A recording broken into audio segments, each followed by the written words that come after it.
जिसके घर में संपदा की कमी पड़ती हो, बीमारियां ज्यादा फैल रही हो, बहुत कष्ट हो महाराज, बहुत ज्यादा दुखी हो महाराज, कोई काम नहीं बन रहा, बहुत तकलीफ में हो, तो शमी पत्र, शमी की पत्ती, जहां गणेश जी का स्थान है वहां पर 5 शमी पत्र 5 समर्पित करें और शंकर जी के ऊपर 3 शमी पत्र समर्पित करें। बहुत ध्यान देना, 5 शमी पत्र जहां गणेश जी का स्थान है शिवलिंग में वहां समर्पित करें, 3 शमी पत्र शिवलिंग के ऊपर समर्पित करें।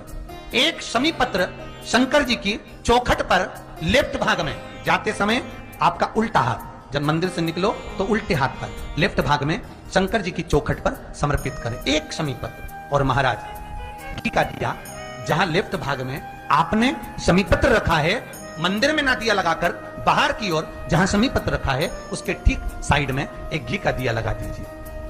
केवल गणेश चतुर्थी से लेकर अनंत चतुर्दशी तक गणेश पुराण कहती है भगवान गणेश जी का मोर ध्वज का, मयूर ध्वज गणेश का नाम लेकर जो ये दीप शमी पत्र चढ़ा देता है उसके घर से कभी रिद्धि सिद्धि नहीं जाती, वैभव प्रतिष्ठा नहीं जाती।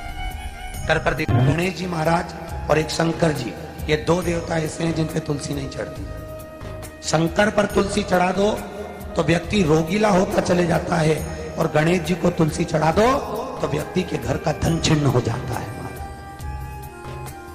इसलिए गणेश जी के भोजन में तुलसी नहीं डलती,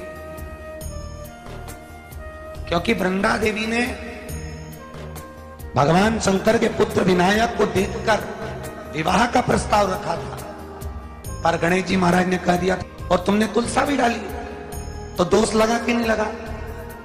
अरे बोलो तो लगा, नहीं लगा। क्यों नहीं लगा? अगर थाली को अंदर से लेकर आए, पुष्टि मार्ग का नियम, जब ठाकुर जी के सामने 56 भोग, पुनवाड़ा, अन्नकूट लग जाता है, लगने के पहले उसको जब लेकर आते हैं रसोई घर से, भोजनशाला से, तो उसमें तुलसी डाल के नहीं लाते। अगर रसोई घर से भोजन में तुलसी डलकर अगर ठाकुर जी के सामने वो थाली रखी तो ये पक्का है वो थाली ठाकुर जी नहीं जीमेंगे, क्योंकि उसमें तुलसी रखी हुई आई है। हाँ, जब ठाकुर जी के सामने थाली रखा गई और तुमने थाली रखने के बाद में मंदिर के सामने बैठ के फिर तुलसी डाली तो ठाकुर जी उसको स्वीकार कर लेते हैं। क्यों?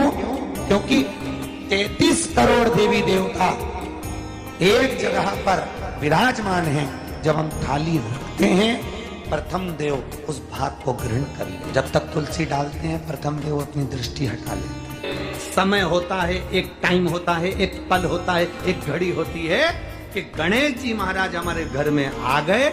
गणेश जी की सबसे पहली जो आरती हो, उस आरती के समय पर अगर धूप बत्ती जलाई जाए या गोबरी को जलाकर उसमें गूगल छोड़ी जाए और गूगल छोड़ने के बाद गणेश जी का नाम ध्रुम वर्ण कह दिया जाए तो गणेश जी को तुम्हारे घर की पूजा स्वीकार करना पड़ती है। बस वो समय हम जानते, हम तो बस उतना जानते हैं कि शिव महापुराण में लिखा और मुद्गल पुराण में लिखा, गणेश पुराण में लिखा, गणेश जी का एक नाम होता है ध्रुम वर्ण। क्या नाम है? ध्रुम वर्ण गणेश जी का एक नाम होता है। जब हम धूप जलाकर और धूप लगाने के बाद में गणेश जी की सबसे पहली आरती करने के पहले अगर हम सबसे पहली आरती गणेश जी की कर रहे हो, अपने घर में स्थापना कर रहे हो, बिठा रहे हो, और तुम चाहते हो कि गणेश जी मेरे घर में आके मेरी पूजा को स्वीकार करें और जो मांगू मेरा गणेश मुझे दे 10 दिन के अंदर, तो पहला नाम लेकर पुकार लेना ध्रुम वर्ण विनायक, बैठो, बस काम हो गया। वो फिर ही होकर आता। सुंदर जोड़ी थी शंकर और पार्वती की, सही है कि गलत है? कभी नहीं झगड़ते थे।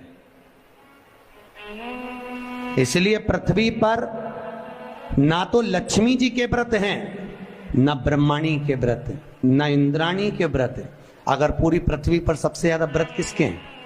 माता पार्वती। तीज का व्रत किसका? पार्वती का। चतुर्थी का व्रत किसका? पार्वती का। चौथ का व्रत किसका? पार्वती का। छठ का व्रत किसका? पार्वती का। जितने व्रत है सब माता पार्वती। गणेश जी मैया को प्रसन्न करने के लिए अष्ट रूप में धारण करते हैं आठ रूप भगवान गणेश जी ने धारण किया।